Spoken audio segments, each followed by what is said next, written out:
Disney DuckTales, Back to the Klondike.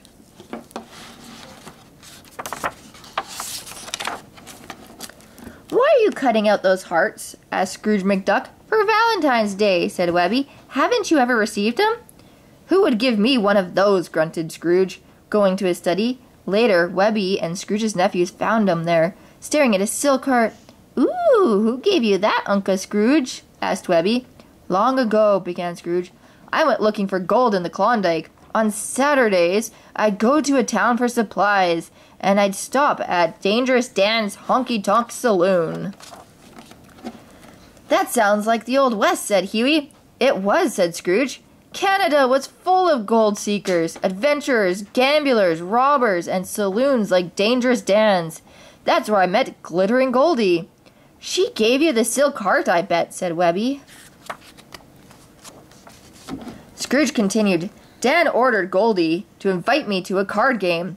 All was well at first. I was winning. Then Goldie switched the cards on me, and I lost. That's cheating, said Huey. Yes, said Scrooge, and I told him to give me back my money. Wow, said Webby, just like in the movies. Well, Dangerous Dan and I had the biggest fight in Klondike history. He was twice me size, and everyone bet that Dan would win. But he didn't. He landed in the river and didn't set foot in the honky-tonk until I was long gone. And Goldie? Asked Webby anxiously. Well, I was pretty angry. I liked Goldie, but she had tricked me, and I told her I was going to call the mounted police.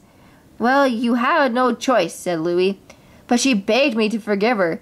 She said she'd return every cent if I would give her a job in me gold mine. And you refused, right? No, replied Scrooge. I accepted gladly.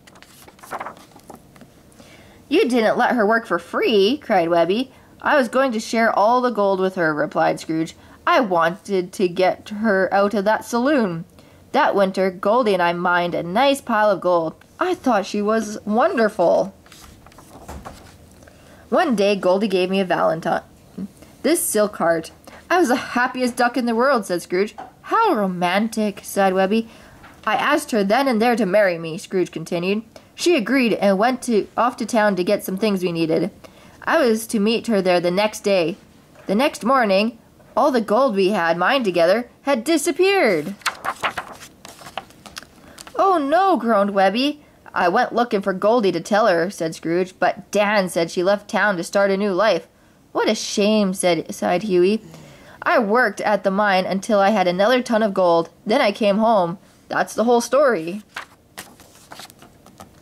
Did you ever go back? Asked Dewey. No, replied Scrooge. The place holds sad memories for me. I'd love to see it, said Louie. I suppose we could all go together, said Scrooge.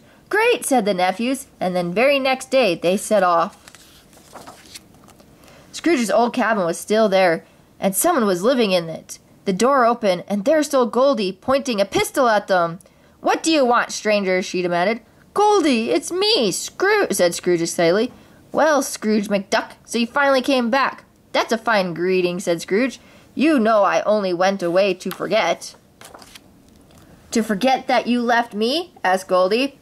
It was you who left me and took the gold. Goldie pulled the trigger. The bullet missed Scrooge, and she broke off a piece of rock behind him. Something gleamed underneath. Gold!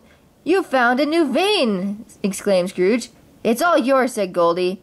Then she whistled and a bear appeared. She climbed on his back and rode into the woods.